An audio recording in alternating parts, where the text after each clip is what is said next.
Alexandre Nikolaevitch, mes chers amis, chers collègues, vous avez parlé de mon emploi du temps. Oui, bien sûr, il y a beaucoup de choses, mais je voulais dire que votre travail est d'une importance capitale parce que dépend la prospérité, le bien matériel de millions de personnes. Ici, vous avez parlé de la protection des intérêts des acquéreurs. Vous avez parlé des privatisations. On en a déjà discuté de plus d'une centaine de fois. Mais vous avez également dit que toutes les entreprises importantes n'étaient pas prêtes à entrer dans le système RPP. Alors, est-ce qu'il faut les aider ? Il y a ici des contradictions, comme disent ceux qui font de la science. Nous allons le faire et nous allons en discuter. Et j'espère que nous allons pouvoir résoudre toutes ces questions. Je vous salue tous, notamment l'organisation qui réussit à réunir toutes les entreprises leaders sur le marché, y compris au niveau mondial. Tout d'abord, je veux remercier les membres du RSPP pour leurs efforts de développement, pour leur participation active à tout ce qui renforce notre économie et notre souveraineté. Il y a les investissements, le climat économique et tout ceci est favorable et nous comprenons les perspectives de travail à long terme. Former un véritable pôle de développement avec des entreprises dans tous les secteurs. J'espère que nous réussirons à aborder toutes les questions que vous avez abordées vous-même, que vous avez mentionnées. Si nous n'y arrivons pas, nous essaierons de le faire.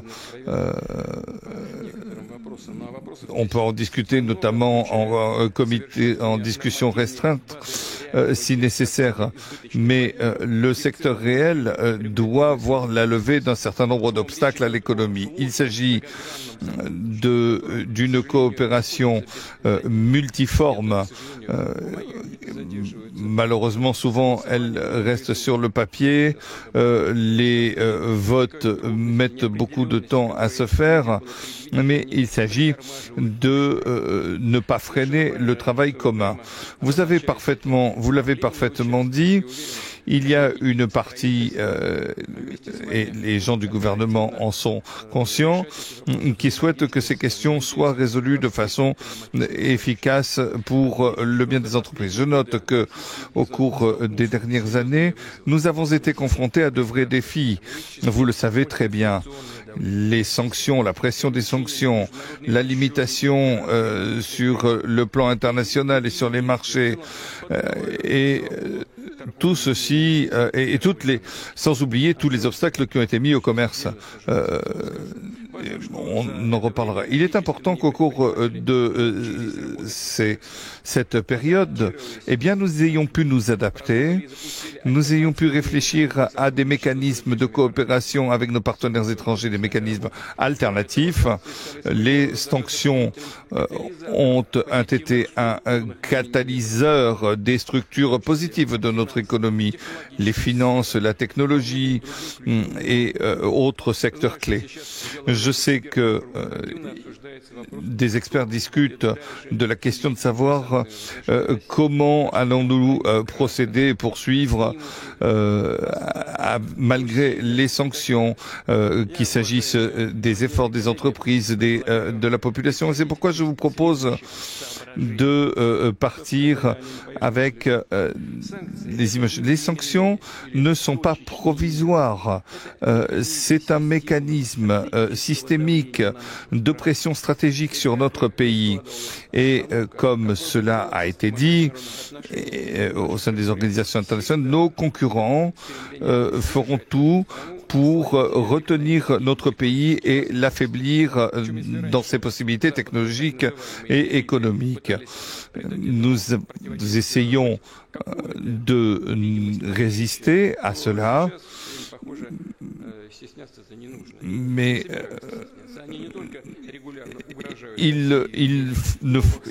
non seulement ils menacent la Russie, mais au-delà de ça, ils le font plus que menacer, puisque les paquets de sanctions se suivent les uns derrière les autres. Je suis certain, je peux vous le dire, je suis certain que nous sommes à 28 995 sanctions. C'est plus que toutes les sanctions dans tous les pays réunis.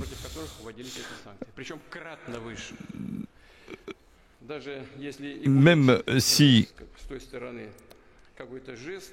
il y a un geste où on essaie de lever un tout petit peu les sanctions, on peut être certain qu'il y aura d'autres moyens de faire pression comme cela a été fait. C'était déjà... Ce n'était même pas aussi fort durant l'Union soviétique. Les relations entre la Russie et les États-Unis d'Amérique étaient... même au moment où les relations étaient au mieux, il y avait encore des sanctions. Et lorsqu'il il les annulait, en réalité, il faisait semblant de les annuler, il les remplaçait par d'autres. Et je le répète, les sanctions sont une réalité. Et aujourd'hui, il s'agit donc tout le monde entier, l'économie mondiale, la lutte contre la compétition est devenue une lutte acharnée. C'est pourquoi il y a une nouvelle opposition économique et c'est pourquoi il nous faut nous souvenir des règles de l'Organisation mondiale du commerce qui ont été inventées par l'Occident à un moment. Quand? Eh bien, quand c'était avantageux pour eux. Et quand ce n'est plus avantageux, eh bien, on les annule. Et donc, c'est pour ça que en fait, personne n'en a besoin. Il est évident, et j'en ai déjà parlé à plusieurs reprises, que la situation sera qu'elle l'était. Il ne faut pas espérer que quelque chose va changer et nous ne devons pas compter sur les mécanismes occidentaux de soutien aux investisseurs. Comme l'a dit le modérateur, nous avons des problèmes systémiques qui sont liés à la privatisation, à la protection des acquéreurs. Vous connaissez ma position. Il y a des problèmes, mais on va réussir, on va atteindre nos objectifs, on va résoudre ce problème. Alors, nous avons beaucoup de problèmes, mais là-bas, il y a aussi des problèmes. Il faut reconnaître que ces mécanismes ont travaillé depuis plusieurs années avec des échecs. Aujourd'hui, il est évident pour tout le monde que les cours européennes, que la juridiction européenne nous connaissons aujourd'hui la vraie nature de toutes ces institutions, de toutes ces juridictions.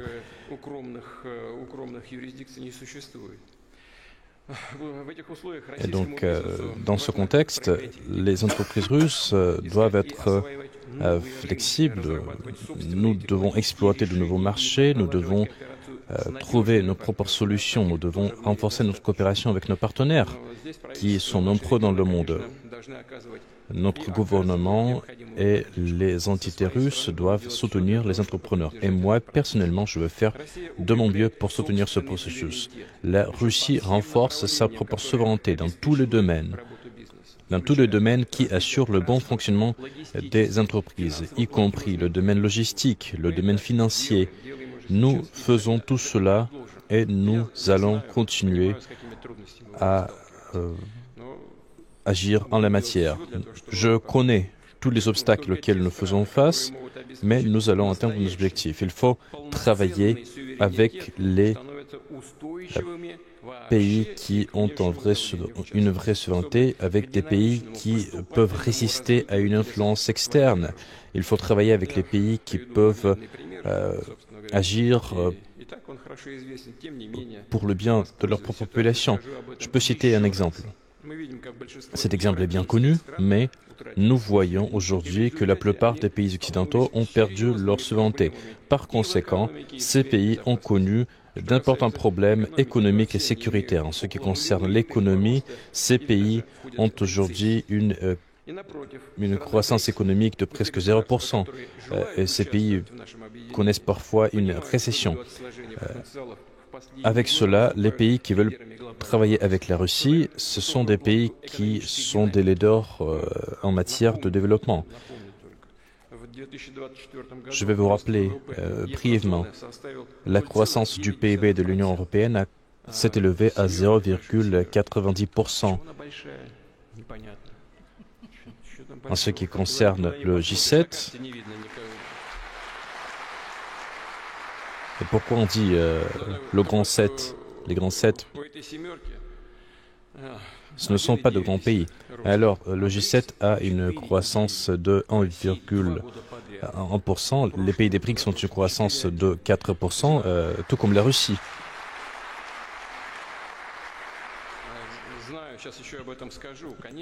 Je le sais, et je vais en parler un peu plus tard. Et donc, vous avez applaudi vous-même, et c'est moi qui dois vous applaudir.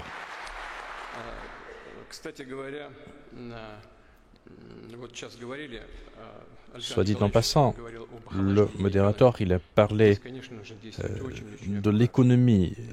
Ici, il faut procéder avec prudence.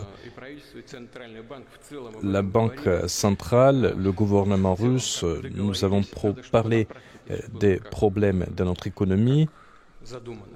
Il faut réaliser tous nos objectifs. Il ne faut pas permettre un refroidissement de l'économie. Les chiffres sont bien connus. La Banque centrale a ses chiffres. Le ministère du Développement a ses chiffres. Il ne s'agit pas de 4%, il s'agit de 2 ou 2,5%, mais il faut empêcher le refroidissement de l'économie. Et j'espère qu'on va réussir. On va en parler un peu plus tard. Pour le moment, on ne va pas entrer dans les détails parce qu'on peut parler jusque matin de tous ces problèmes. Hier, j'ai parlé à M. Oreshkin, plutôt aujourd'hui, parce qu'on a terminé à 2 ou 3 heures du matin, donc on a parlé jusque matin. J'espère qu'on va agir avec prudence, j'espère qu'on va atteindre les résultats que nous voulons atteindre.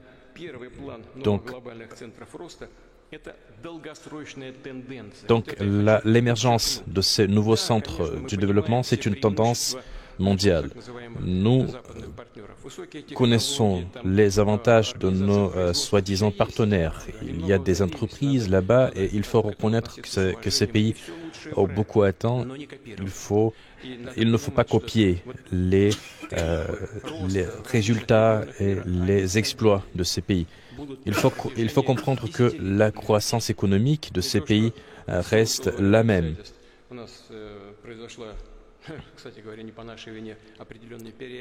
Et donc, nous avons assisté à une réorientation, ce qui est bon parce que nous nous sommes réorientés vers des marchés mondiaux. Bon, cette tendance persistera Et les BRICS vont jouer un rôle très important. Les BRICS concernent les BRICS travaillent dans de nombreux domaines, dans le domaine des investissements, dans le domaine des cadres, dans le domaine économique, et il y a bien sûr des solutions numériques. La plateforme des BRICS est par conséquent très viable, et je suis certain que les entreprises russes vont participer de manière très active aux projets qui sont réalisés grâce à la coopération avec nos partenaires des BRICS. Chers collègues, il y a une autre question importante qui intéresse les entrepreneurs. C'est la question de la coopération de la Russie avec les pays étrangers. Il s'agit également du retour des entreprises étrangères qui sont parties du marché russe après les événements de 2022. J'ai déjà dit que les entreprises russes ont profité de cette opportunité. Les entreprises russes ont créé des emplois. Les entreprises russes ont développé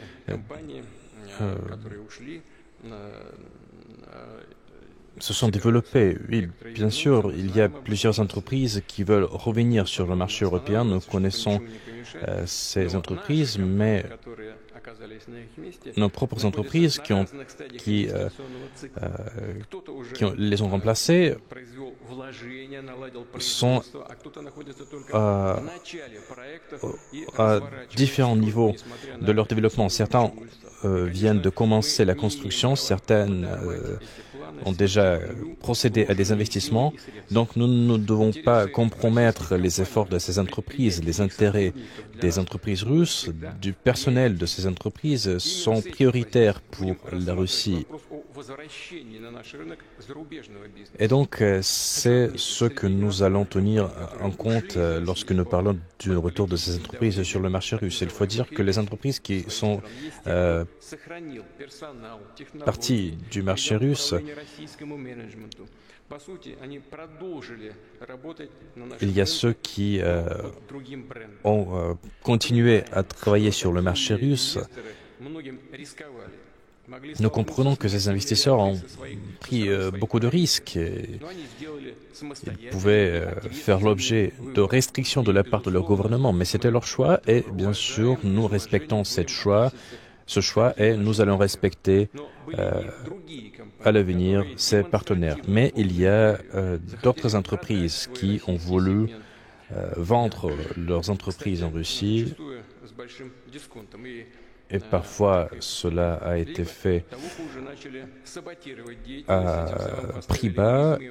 Il y a des entreprises qui ont compromis leurs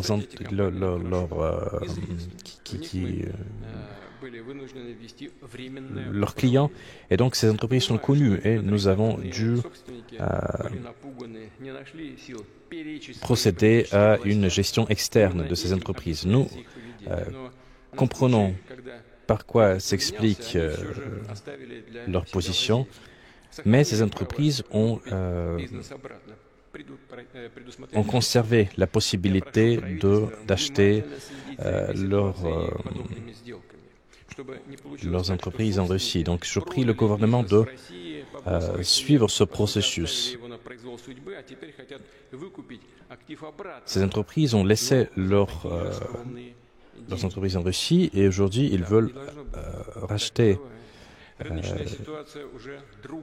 La situation économique a changé, les entreprises se sont développées, les entreprises ont augmenté leur capitalisation et donc il est important de considérer chaque achat de ces entreprises. Il faut souligner que nous n'avons chassé personne de notre marché. Ce sont ces entreprises qui ont quitté notre marché sous la pression de leur gouvernement. Mais ce n'est pas important. Il s'agit d'entreprises qui ont pris une décision. Et donc, il n'y aura plus de privilèges, il n'y aura pas de privilèges pour ces entreprises lorsqu'ils reviendront sur le marché russe. Toutefois, la Russie reste un pays ouvert. Et si ces entreprises veulent revenir sur le marché russe, qu'elles reviennent. Je prie le gouvernement russe d'actualiser la liste des entreprises qui ont cessé d'opérer en Fédération de Russie. Et ces pays peuvent revenir en Russie à condition qu'ils mènent leurs affaires de manière décente et loyale.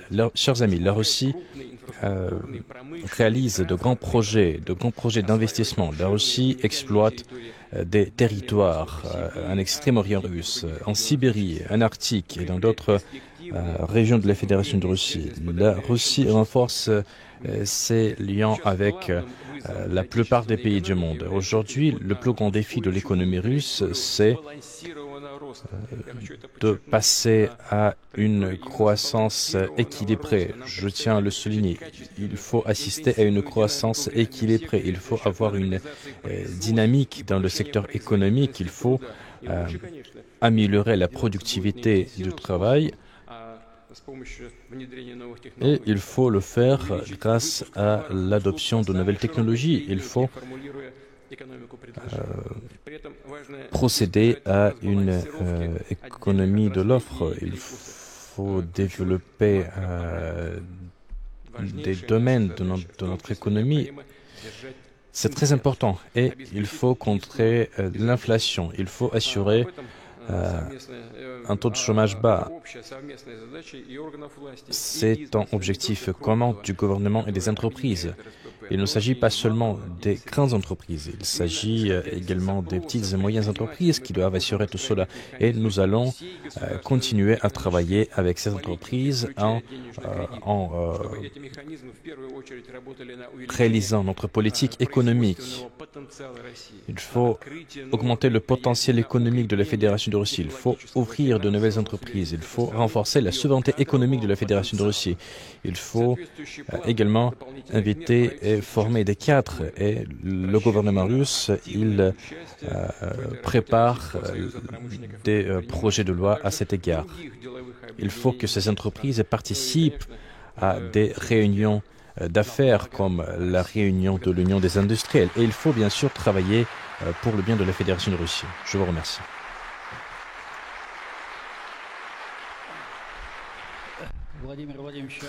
Monsieur le Président, merci beaucoup. Merci de ce rapport sur des questions clés extrêmement denses qui abordent l'autorité, l'entreprise et la conclusion, elle s'est exprimée en faveur du bien de la Russie.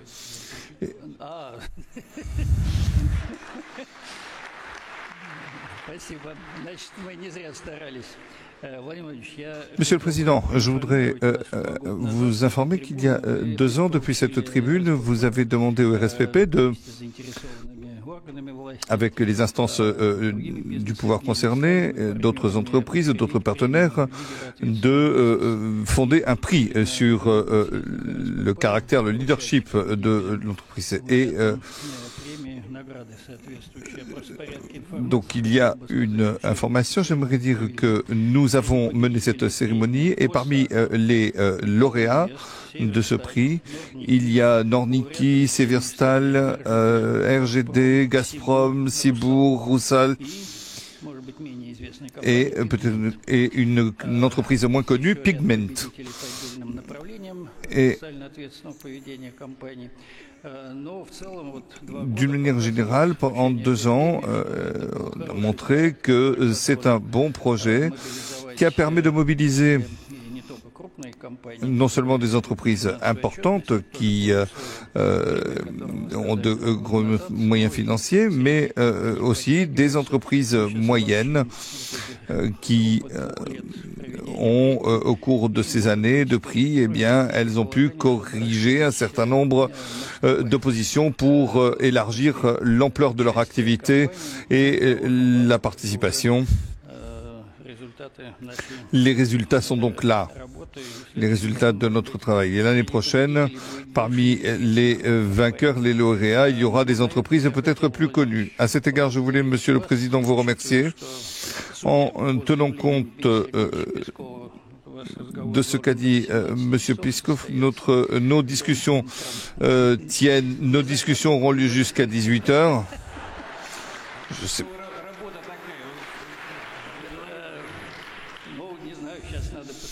Il faut regarder ce que dira Trump.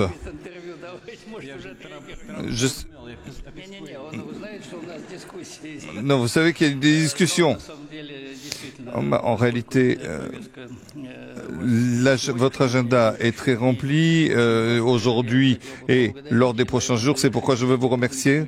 Et donc nous en terminons avec la partie publique de nos discussions. Et nous allons poursuivre, à partir de ce que vous avez dit, les discussions avec les entreprises qui ne sont pas encore membres du RSPP. Peut-être que le billet d'entrée se fera par le statut de membre. Y a-t-il des avantages, dit le président? Nous organisons les moyens. La tradition est qu'après la partie publique du Congrès, se réunissent les membres. Mais petit à petit, nous avions 30 membres. Aujourd'hui, nous avons plus de 90 personnes. Alors on peut ne pas partir. Oui, c'est assez important. C'est pourquoi les privilèges, eh bien, il n'y en a pas beaucoup, mais il y a un sens de la responsabilité. Devant les travailleurs, devant la Constitution et d'une manière générale, il s'agit de savoir comment on peut discuter avec des entreprises responsables, non seulement pour l'avenir, selon les indicateurs financiers, mais également pour l'avenir du pays plus généralement. Donc, comme vous l'avez dit, les entreprises russes s'occupent de questions de souveraineté technologique, d'égalité, de programmes sociaux qui sont réalisés. Et à ce sujet, il y a 2 ans, il y a une reconstitution des entreprises. Le processus s'est terminé, le processus de reconstitution. Un travail efficace de nos collègues a été fait, notamment à la Douma. Et ainsi, il est possible d'investir non seulement en Russie, mais ailleurs aussi. Merci à ceux qui ont fait les sanctions. Vous savez, il faut investir là où c'est avantageux pour vous, pour la Russie, où c'est fiable. Et il y a beaucoup de régions dans le monde où il y a des collègues qui sont prêts à recevoir des investissements. Je pense à l'Afrique. C'est important pour la productivité.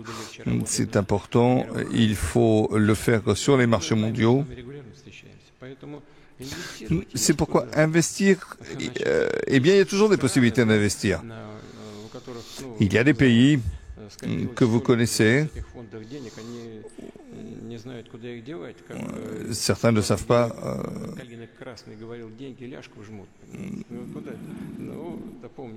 Vous vous souvenez. Donc, voilà le problème. Les fonds sont importants. Il y a eu une croissance. Ces fonds existent.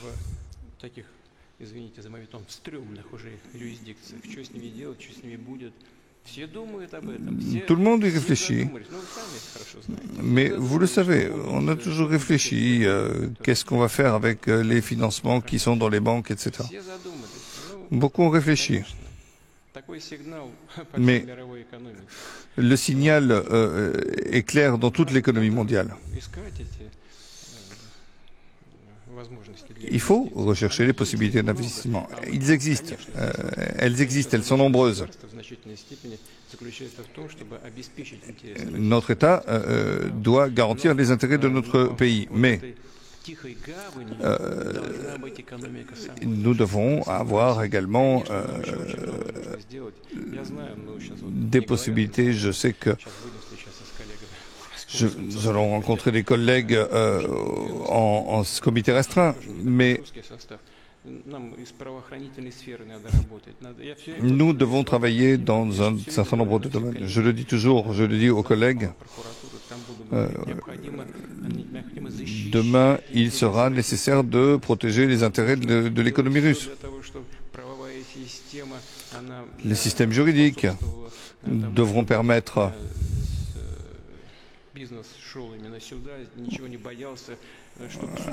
de faire en sorte que nous n'ayons pas peur et le système juridique, le système judiciaire doit fonctionner de façon plus efficace. Et nous n'avons pas peur et nous allons le faire. Et donc il faut... Vous savez, on s'est comporté de façon d'où on nous accuse de ne pas être civilisé ou autre. Non, le système judiciaire existe et les politiques s'en sont rendus compte depuis longtemps. Je ne vais pas donner de nom. Il y a des questions politiques. Mais il ne faut pas que cela entre en contradiction. Voilà. Et tout ceci fonctionne depuis longtemps en politique, dans l'économie. Et c'est pourquoi nous devons être confiants dans les systèmes politiques, juridiques, économiques, de la pratique du droit au sein de notre pays pour des investissements fiables et indispensables. Je pense que c'est un bon exemple pour adhérer au RSPP.